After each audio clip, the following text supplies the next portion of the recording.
ओम नमो भगवते वासुदेवाय नमः।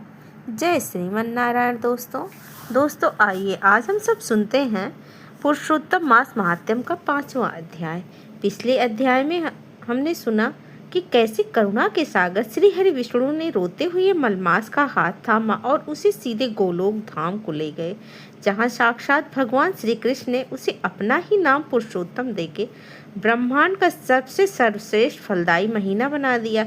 चंदन की लकड़ी के अद्भुत दृष्टांत से प्रभु ने सिद्ध किया कि जो उनकी शरण में आ जाता है उसके सारे दोष भस्म हो जाते हैं। आज हम लेकर आए हैं अधिक मास महात्म्य का वह अत्यंत गोपनीय, विस्तृत और दिव्य प्रसंग, जहां महर्षि वाल्मीकि राजा दृढ़धनुमा को यह बताएंगे कि इस परम पावन पुरुषोत्तम मास की व्रत विधि विधान से कैसे किया जाता है, इसका पहला अधिकारी कौन बना, इसके नियमों के पीछे छिपे आध्यात्मिक रहस्य क्या है। तो आइए मन को पूरी तरह एकाग्र करें, प्रभु के चरणों में अपना ध्यान लगाएं और प्रेम पूर्वक बोलें, राधे कृष्णा। पुरुषोत्तम भगवान की जय हो, लक्ष्मी नारायण भगवान की जय हो। नारद जी से कहा, हे देवर्षि, अब आगे का यह परम पवित्र और विस्तृत इतिहास सुनो, जिसे सुनकर मनुष्य के जन्म जन्मांतर के पाप दूर हो जाते हैं और बुद्धि निर्मल हो जाती है। जब राजा ऋणधनुमा ने महर्षि वाल्मीकि के मुख से पुरुषोत्तम मास की महिमा और भगवान श्री कृष्ण को उस अथाथ करुणा की कथा सुने तो उनका पूरा शरीर पुलकित हो उठा। राजा के नेत्रों से प्रेम अश्रुओं की धारा बहने लगी। उनका जो राजसी अहंकार कभी 7वें आसमान पर था, वह अब महर्षि के चरणों की धूल बन चुका था। राजा सिंहासन से उतरे और महर्षि के चरणों में साष्टांग प्रणाम करके भूमि पर ही बैठ गए। राजा हाथ जोड़कर अत्यंत विनीत और गदगद स्वर में बोले, हे ब्रह्म ऋषि, हे ज्ञान के साक्षात सूर, आपने मेरे अज्ञान के घोर अंधकार को अपनी वाणी के प्रकाश से दूर कर दिया है। आपके वचनों ने मेरे सूखे हृदय में भक्ति का दिव्य खोल दिया है। हे कृपा निधान, आप कृपा करके मुझ जैसे अज्ञानी जीव पर दया करें और मुझे इस पुरुषोत्तम मास के व्रत की संपूर्ण विधि, सूक्ष्म नियम और इसके पीछे का विज्ञान बताएं। इस मास में किस देवता की पूजा करनी चाहिए, क्या नियम है, किस प्रकार का आहार लेना चाहिए और भूतकाल में किस महापुरुष ने इस व्रत को सबसे पहले विधिपूर्वक किया था, वह पूरा इतिहास मुझे विस्तार से सुनाइए। मेरा मन सब अब संसार के उपराम होकर केवल प्रभु चरणों का प्यासा हो रहा है। राजा की ऐसे तीव्र, निष्कपट और व्याकुल जिज्ञासा देखकर महर्षि वाल्मीकि का करुणा में हृदय द्रवित हो गया। उन्होंने अपने दाहिने हाथ से राजा को उठाकर अपने समीप बिठाया, उनके सिर पर आशीर्वाद का हाथ रखा और गंभीर किंतु मधुर वाणी में बोलना प्रारंभ किया। महर्षि वाल्मीकि बोले, हे राजन, तुमने संसार के कल्याण के लिए अत्यंत उत्तम प्रश्न पूछा है। ध्यान पूर्वक सुनो। इस पुरुषोत्तम मास के अधिष्ठाता देवता कोई और नहीं बल्कि स्वयं साक्षात गोलोक अधिपति भगवान श्री कृष्ण है, क्योंकि इस महीने के स्वामी स्वयं पुरुषोत्तम हैं। इसीलिए इस पूरे मास में केवल और केवल श्री राधा कृष्ण का ही पूजन, चिंतन, ध्यान और स्तवन किया जाता है। अन्य महीनों की तरह इसमें अलग अलग देवताओं की तरह भटकन नहीं है। यह सीधे ब्रह्मा से जुड़ने का मार्ग है। इस व्रत की चेतना अमावस्या के दिन से ही जागृत हो जाती है। व्रत रखने वाले साधक को पुरुषोत्तम मास के प्रारंभ होने से एक दिन पूर्व अर्थात अमावस्या को ही अपने मन, वाणी और शरीर को शुद्ध कर लेना चाहिए। मास के प्रथम दिन यानी प्रतिपदा को प्रातःकाल सूर्योदय से पहले ब्रह्म मुहूर्त में लगभग 4 बजे उठकर महर्षि वाल्मीकि ने आगे कहा कि राजन, बिस्तर छोड़ते ही सबसे पहले अपनी हथेलियों को देखकर भगवान का स्मरण करें। फिर किसी पवित्र नदी, सरोवर या यदि संभव ना हो तो घर पर ही कुएं या नल के जल से थोड़ा सा गंगा जल मिलाकर घर में स्नान करें और गंगा स्नान करें। स्नान के पश्चात स्वच्छ, बिना सिले हुए पवित्र श्वेत पीले वस्त्र धारण करें। इसके बाद अपने पूजा पर घर में पूरब या उत्तर की ओर मुख करके कुशा के आसन पर बैठकर हाथ में जल, अक्षत और कुशा पुष्प को लेकर भगवान पुरुषोत्तम के सम्मुख संकल्प लें, हे प्रभु, हे अविनाशी पुरुषोत्तम, मैं आपके प्रिय और परम पावन पुरुषोत्तम मास में आपकी प्रसन्नता के लिए अपने कायिक, वचिक और मानसिक पापों के क्षय के लिए इस व्रत को इसके संपूर्ण नियमों के साथ धारण कर रहा हूँ। हे करुणा के सागर, मैं निर्बल हूँ, आप कृपा करके मेरी इस लघु प्रयास को सफल बनाएं और मुझे इस व्रत को पूर्ण करने की आत्मिक शक्ति दें। महर्षि वाल्मीकि ने राजा को समझाते हुए विस्तार से पूजा की अत्यंत सूक्ष्म विधि बताई, जो हर गृहस्थ आसानी से कर सकता है। पूजा के स्थान को स्वच्छ करके गाय के गोबर से लीप कर पवित्र करें। यदि गोबर न मिले तो शुद्ध और जल चंदन से पवित्र करें। वहाँ एक सुंदर सर्वतोभद्र मंडल या अष्टदल कमल का निर्माण करें, अच्छे से करें। उस पर तांबे, चांदी या मिट्टी का कलश स्थापित करें। कलश में शुद्ध जल, गंगा जल, कसौली का सिक्का और दुग्ध डालें। कलश के मुख पर पंच पल्लव आम या अशोक के 5 पत्ते, उस पर जटा नारियल रखें। कलश के ऊपर एक सुंदर तांबे या चांदी के पात्र में स्वर्ण, चांदी, तांबे, अष्ट धातु से निर्मित श्री राधा कृष्ण की संयुक्त दिव्य मूर्ति स्थापित करें। यदि धातु की मूर्ति न हो तो श्री राधा कृष्ण का सुंदर तस्वीर ही स्थापित किया जा सकता। भगवान पुरुषोत्तम का 16 दिव्य सामग्रियों से पूजन करें। इसमें भगवान का आवाहन करें, उन्हें आसन दे, पाद जो कि चरण धोने का जल होता है वह दें, अर्ध धोने का जल आचमन कराएं। फिर पंचामृत जो होता है दूध, दही, घी सहित शक्कर से ठाकुर जी का स्नान कराएं और फिर शुद्ध गंगा जल में स्नान कराकर वस्त्र को पवित्र दिव्य चंदन, सुगंधित पुष्प, धूप, दीप और ऋतुफल, मक्खन, मिश्री का नैवेद्य अर्पण करें। अंत में तांबुल, जैसे पान का बीड़ा कहते हैं, उसे भेंट करके कपूर से आरती करें और हाथ में फूल लेकर परिक्रमा करें। भगवान के सम्मुख पूरे महीने गाय के शुद्ध घी का अखंड दीपक जलाएं। यदि अखंड दीपक जलाना संभव न हो तो सुबह और शाम लंबी बत्ती का तिल के तेल से गाय के घी का भी दीपक अवश्य प्रज्वलित करें। यह दीपक ज्ञान का प्रतीक है जो हमारे भीतर के अज्ञान को मिटाता है। पूजा के समय भगवान के इस महामंत्र का जप कम से कम एक माला अर्थात 108 बार जितनी सामर्थ्य हो अवश्य करना चाहिए। ओम नमो भगवते वासुदेवाय नमः या फिर कलियुग के परम तारक मंत्र हरे कृष्णा हरे कृष्णा हरे हरे हरे रामा हरे हरे का पूर्ण श्रद्धा से आश्रय लें। महर्षि वाल्मीकि बोले, हे राजन, अब इसके आहार और व्यवहार के कड़े नियम सुनो, क्योंकि बिना नियमों के व्रत निष्फल हो जाता है। इस पूरे महीने में तामसिक भोजन, प्याज, लहसुन, मांस, मदिरा, नशीले पदार्थ का सर्वथा त्याग कर देना चाहिए। जो लोग शारीरिक रूप से समर्थ हैं और पूर्ण उपवास रख सकते हैं वह केवल एक समय फलाहार अर्थात दूध और फल करें। जो असमर्थ है, वृद्ध है, बीमार है, वे समय सात्विक अन्न बिना नमक या सीधा असात्विक भोजन मौन रहकर ग्रहण कर सकते हैं।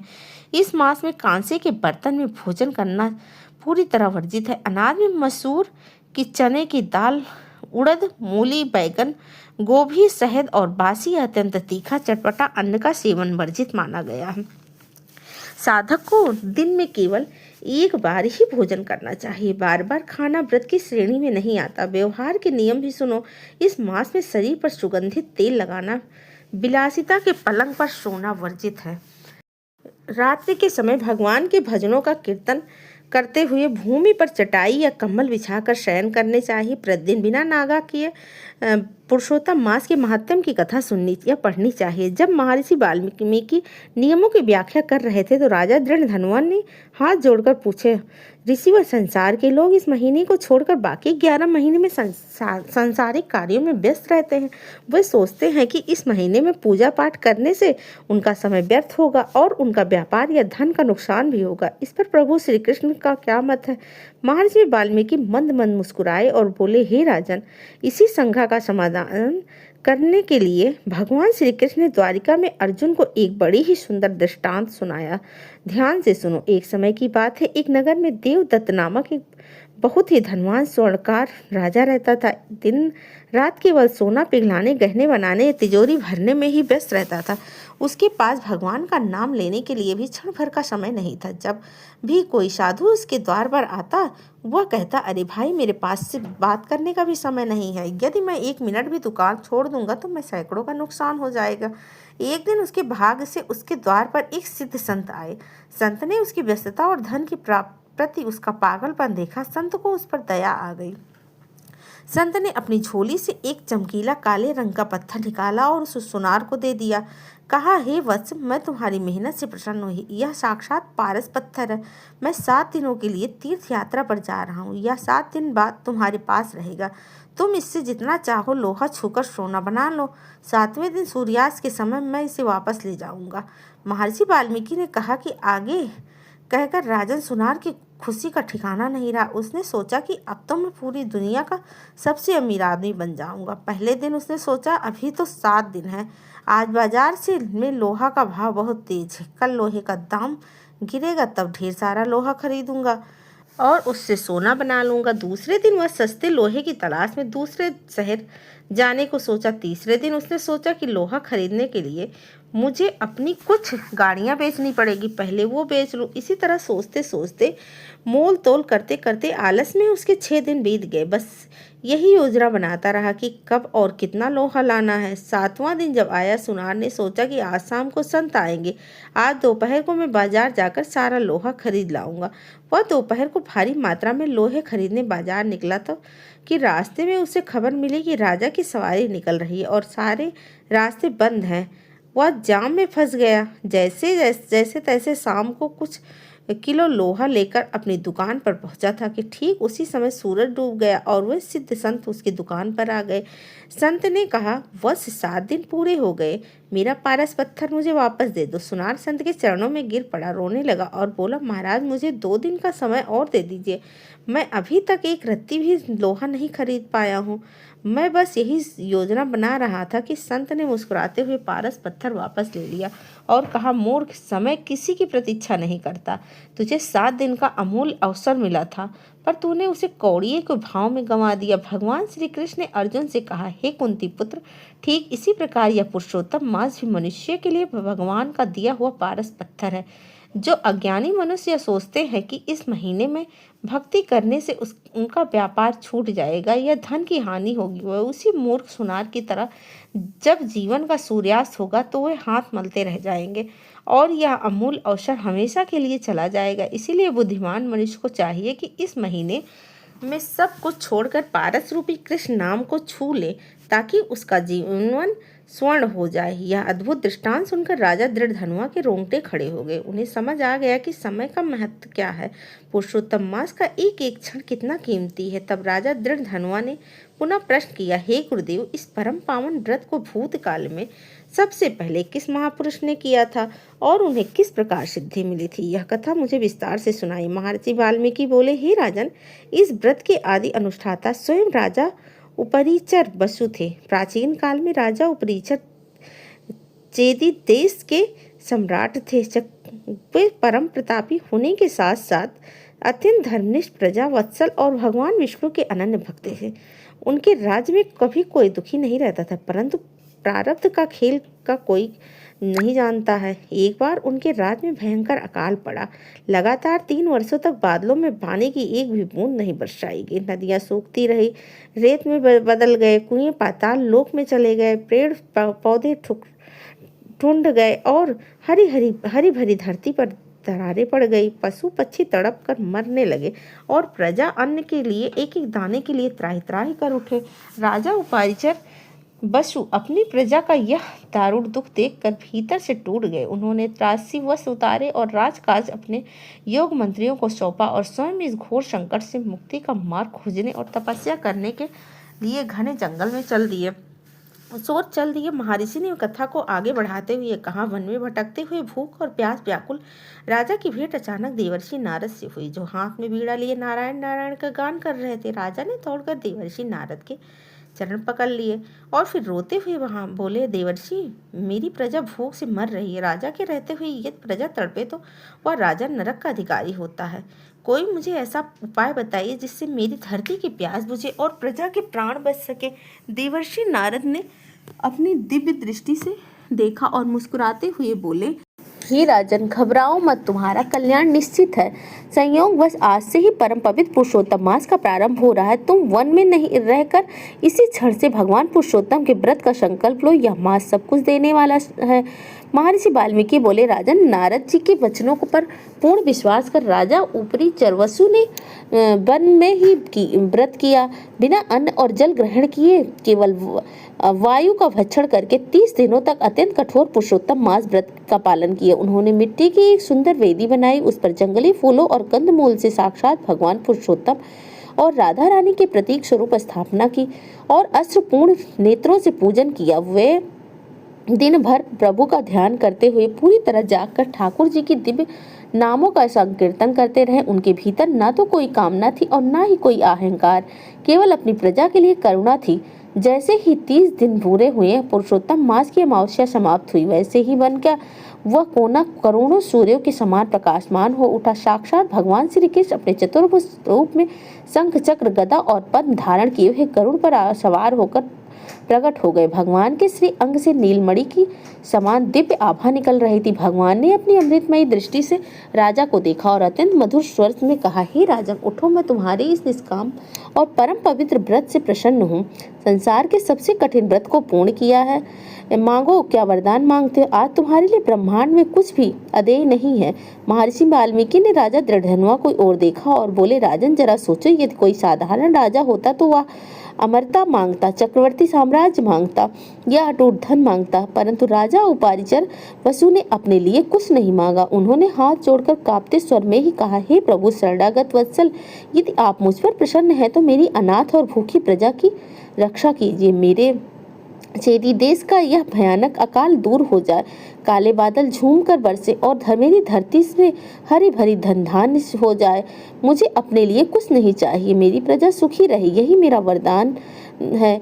आज की यह निस्वार्थ भावना देखकर भगवान श्री कृष्ण का हृदय ही प्रेम से भर गया और प्रभु ने मुस्कुराते हुए कहा, तथास्तु। हे राजन, तुम्हारे इस पुरुषोत्तम व्रत के पुण्य प्रभाव से जिसके एक एक क्षण का फल अनंत है, तुम्हारे राज्य में अभी इसी क्षण मूसलाधार वर्षा होगी। तुम्हारी प्रजा कभी भी भूखी नहीं मरेगी। महामारी और अकाल तुम्हारे राज्य को कभी छू भी नहीं पाएगा। और सुनो राजन, तुमने निस्वार्थ भाव से मेरा व्रत किया, इसीलिए अंत समय में तुम संदेह दिव्य विमान पर बैठकर मेरे धाम गोलोक को प्राप्त करोगे, जहाँ से कोई वापस लौटकर संसार के चक्र में नहीं आता। महर्षि वाल्मीकि बोले, हे राजेंद्र धनवा, जैसे ही भगवान अंतर्ध्यान हुए और राजा उपारिचर वसु अपने राज्य में लौट गए, उन्होंने देखा कि पूरे चेदी देश में आकाश में जल नहीं बल्कि अमृत जैसी वर्षा हो रही थी। सूखी नदियां उफान मारने लगी और खेतों में अन्न लहराने लगे और प्रजा आनंद से नाच रही थी। यह सब पुरुषोत्तम मास व्रत का साक्षात प्रत्यक्ष और अचूक चमत्कार है।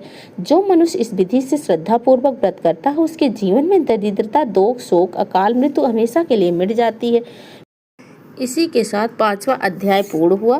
कथा का भावपूर्ण समापन करते हैं। यह 5वां अध्याय हमें कितनी गहरी बात सिखाता है। यह हमें सिखाता है कि भगवान की भक्ति कठिन नहीं, उससे नियम, निरंतरता और मिश्रित की तरह घुल जाने वाली सच्ची श्रद्धा होनी चाहिए।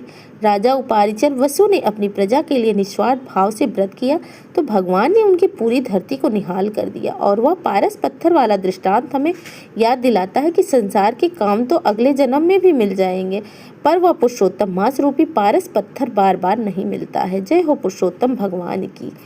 पुरुषोत्तम मास के ठाकुर जी की जय हो। जय श्री राधा कृष्ण।